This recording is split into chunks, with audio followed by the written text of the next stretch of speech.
Well, me on my own, as an entrepreneur who just likes to see the result, got frustrated by all the paperwork. I was traveling all over the place. I had to order documents from the US.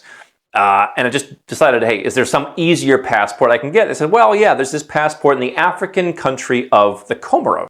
Hi guys, welcome back to our channel. In case you're new here, my name is Maren. And I'm Maureen. Right, so guys, in today's episode, we're going to be reacting to a video of two gentlemen. I have to say they're palm colored and they were talking to their audience, and I feel like especially they were talking to their own people, and they were addressing palm colored people more than anybody else. And they were encouraging them that this is the time to make a move to come to Africa. And one of them was even talking about the easiest passports in Africa to get and why palm colored people should be getting these passports. Right, and he even went on further to advise them that in some countries you get a passport way easier or faster if you establish businesses there. So anyway, he was just giving his people a blueprint, and quite frankly, I feel everybody was concerned. I don't think everybody was meant to stumble upon this content, but since they also like to poke nose in black people's business,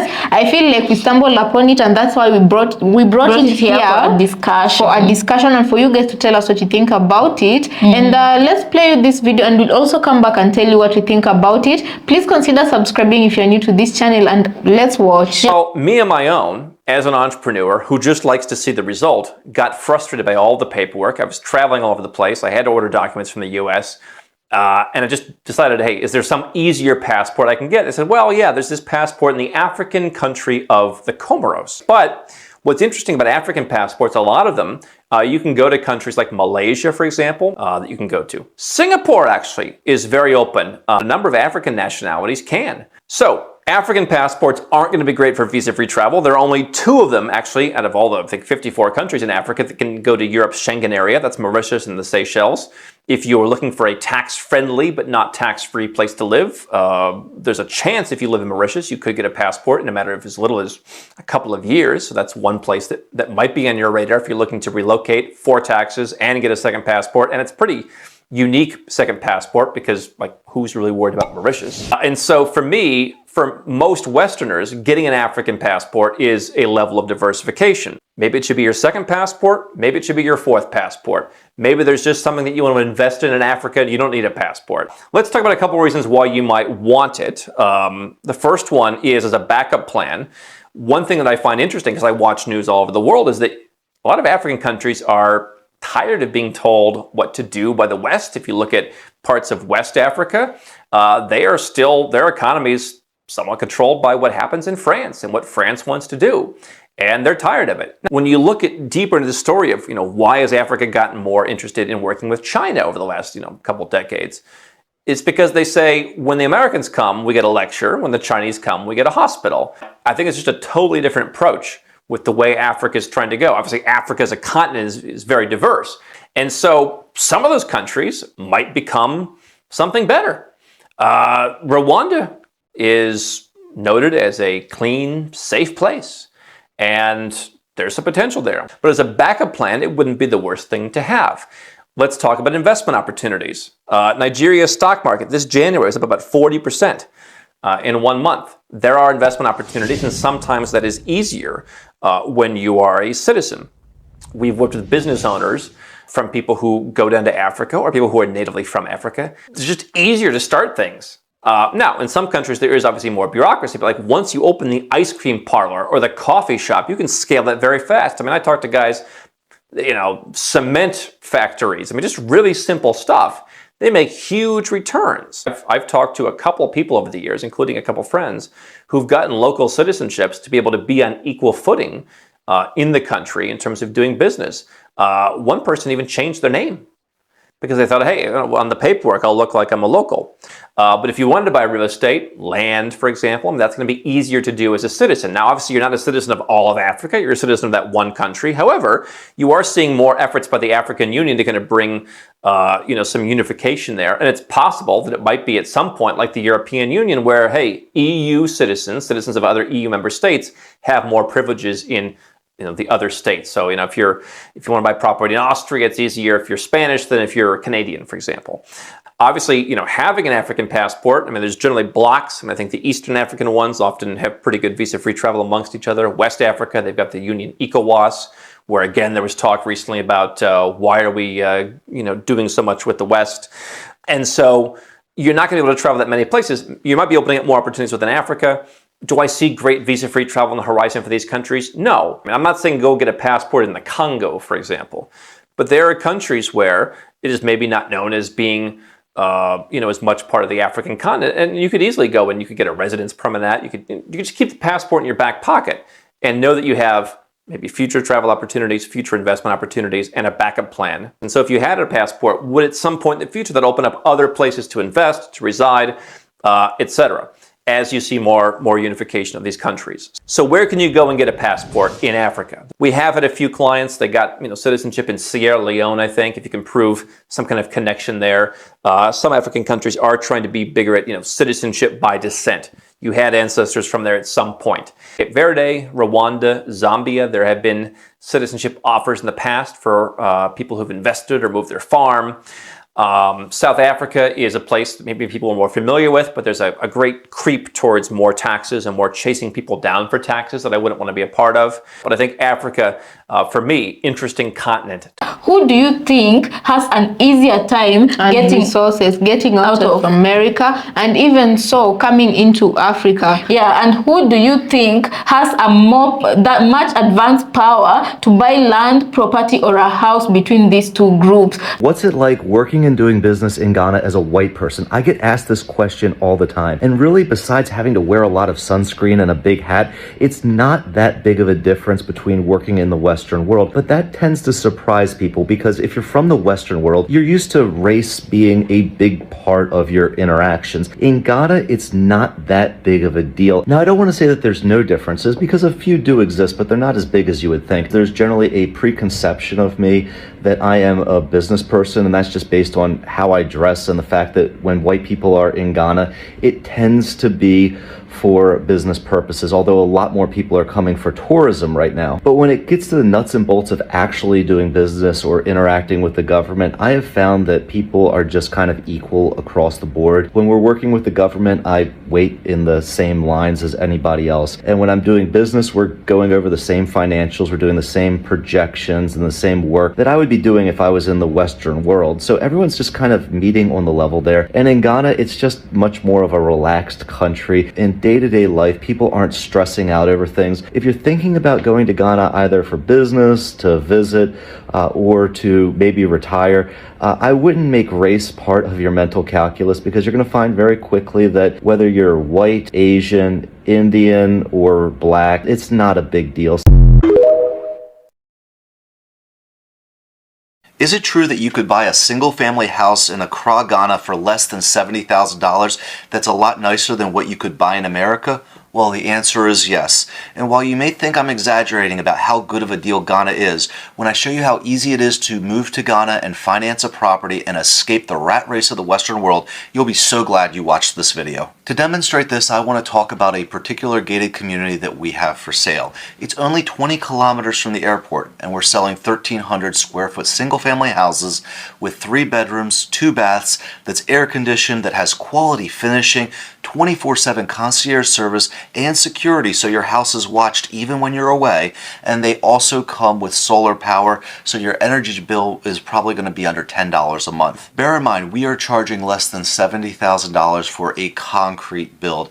And if you're from the Western world, it might be hard to process these prices, but because we're building them at scale, these prices are possible and we're able to offer those savings to the end buyer. But what about the area? Is it any good? Well, yeah, it's really nice. The area is very safe. It has modern medical facilities. It has pharmacies, great schools, delicious restaurants, really cool chop bars, and it has high-speed internet, and it's close to downtown shopping and the beaches. And talking about financing, these houses are available on payment plans which can be under $1,200 a month. So if you use a payment plan, after 2 years, you own your house free and clear and never have to make a house payment for the rest of your life. If you're a teleworker, think about how powerful it is to work from Ghana as opposed to the Western world. You could be working in Ghana remotely on high-speed internet while paying off a single-family house in less than 2 years. And the money you earn is going to go way further in Ghana than if you were living in the Western world.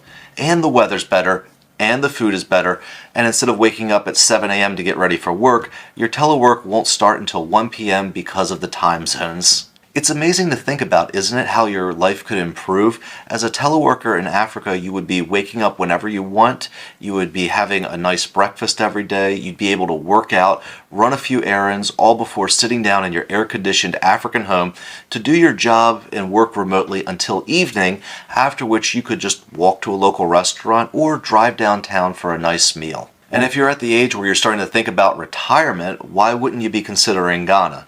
You could probably retire 10 years earlier because of the improved purchasing power, and you're going to be a lot healthier when you get away from the processed foods and the stress of the Western world.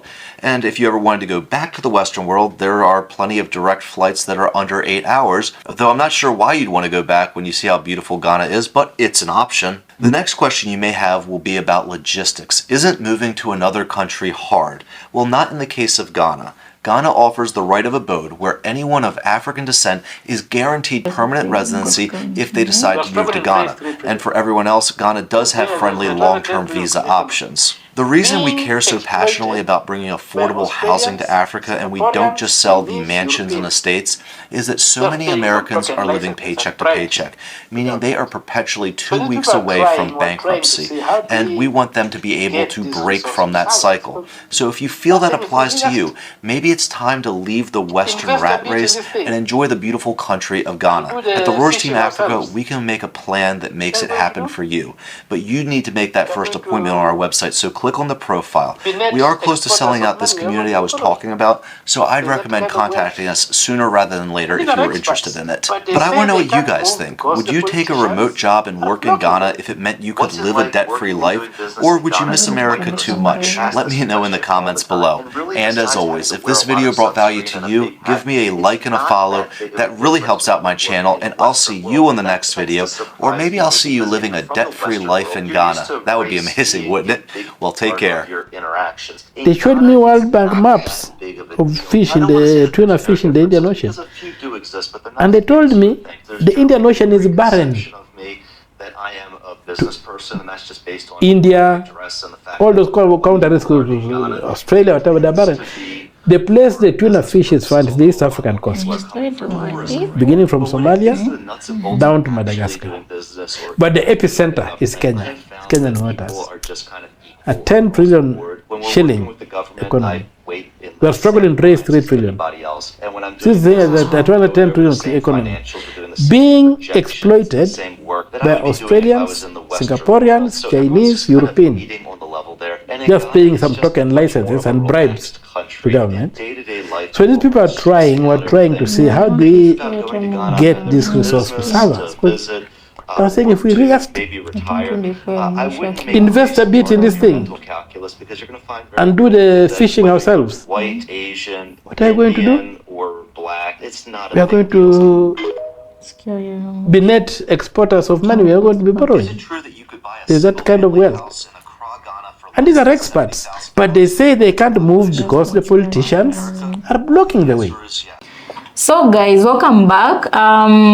Let us know what you think about the clips we just played here. In Africa, I feel like the first number one biggest problem is the politicians and our leaders. You know what I mean? Because like, I would say it's easier for such people to come into Africa. They buy big parcels of land, and I have to say, forgive me for saying, but at this point I feel like I'm getting worried because these same palm-colored community are the same people who have destroyed the West, you know, and they're coming into Africa now looking for safe haven. They're coming into Africa now looking for better opportunities that they recognize. And I'm like, if Africa, we've normally been portrayed as the poorest continent, we normally have been portrayed as the unsafest continent, but now you have a situation where they're looking, these people are encouraging for each investment other. opportunities in Africa and even getting passports in Africa. In Africa, right? Yeah. But when you flip this whole situation around and you ask yourself, do you think it's easier for an Africa to go abroad and get a passport and to even go to buy the land, even buy Exactly. land in America or any other first world country? Yeah, because my thing Fertile is land. Yeah, my thing is I'm worried because one of them himself, he said with his own mouth that when you come into Africa, the one was talking about Ghana, the first thing you don't have to worry about is the race. Yeah, because he says in America a lot of things are categorized Factored in because of race, but in Africa that is something that does not exist. And you know why which I'm in part is true. It's very true because right now the biggest majority population is black people. So my worry is when these people, because that mindset they still have it, when a lot of them come into Africa and buy properties and then they feel like they have a need to protect whatever they've systems acquired, and values they right? You know, have. it will create a system like what happened in South Africa. They went there, they settled, and their neighbors, which are the melanated people, they welcomed them, but with a bit of resistance, and then apartheid came. Yeah, and then another thing is like palm colored people have always felt superior. It's why we have white supremacy systems in places. So with that mentality, you come into Africa and you're feeling like you're better than everyone else in the continent. Do you not think that the African system is going to change and they're going to import everything that is based on race system in Africa? Right. And someone once told me, I don't know if it was a fan or I don't know who told me this. They said that the thing with these palm colored people, when they come to Africa, so first of all, when you meet them abroad, they're not the same people as when they come into Africa. Abroad, you can meet some of them who are very mean and treat black people really, really bad. But when the same people come into Africa, they change their whole persona to look like good people. And that is how many Africans really accept them when they come into the continent, because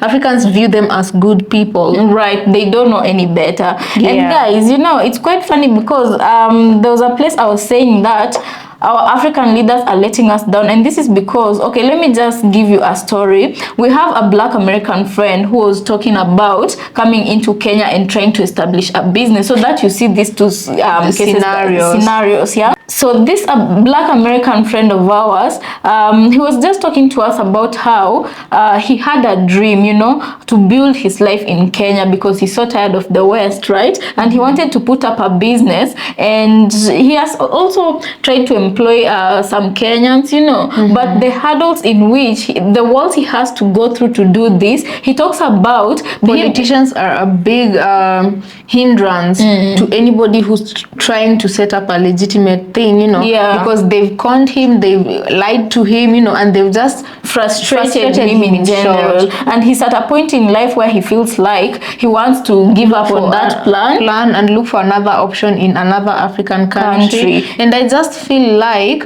if our politicians knew the power of melanated people coming together, I feel like they would have given preference to other black people outside of the continent first before they give priorities to palm-colored people who will come here and just create an apartheid situation. Right. And another thing also that happened in Kenya, there was this MP who was being interviewed in a very big network on YouTube, yeah, and he was talking about the Indian Ocean, yeah, the Indian Ocean being barren in some parts of the countries that it passes through, like India, Australia, and those countries, yeah. Yeah, but when in it comes Africa, to the African countries where it passes through, it is very fertile in terms of having fish. Yeah, tuna fish. And he said where the fishes start, the population of the fish starts from Somali going down to Madagascar, and the concentration, the majority population of where these tuna fish are found is in the Kenyan coast, yeah, in the Kenyan area of the Indian Ocean.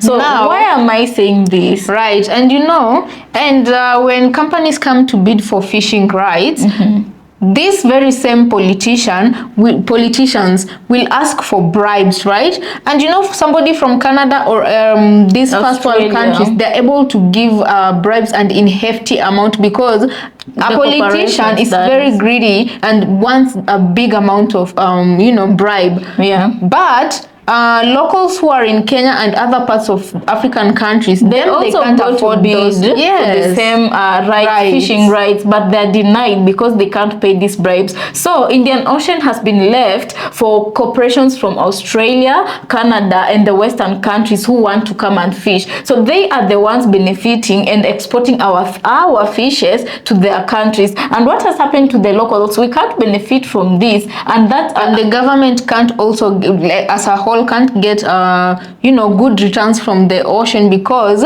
as this MP was saying, if the government wanted to benefit fully from this ocean, why don't they create their own factories and enable them, so that they can have full rights to these minerals? Africa still has raw materials that are not ending anytime soon, and it's not benefiting the people of Africa, and it still has a good you could say good things that these people can exploit. And right now, even real estate, they're into real estate, and they're encouraging people from abroad to come and buy. And not just anybody, guys. Be sure they're selling to a specific group that they think can afford. But who are we to judge? We're judging early. We've not seen their client list, but I don't know why my mind just traces to that particular group of people, and then there just become so many here. You'll think that it's snowing in Africa, and when you look very well, it's them palm-colored people walking around.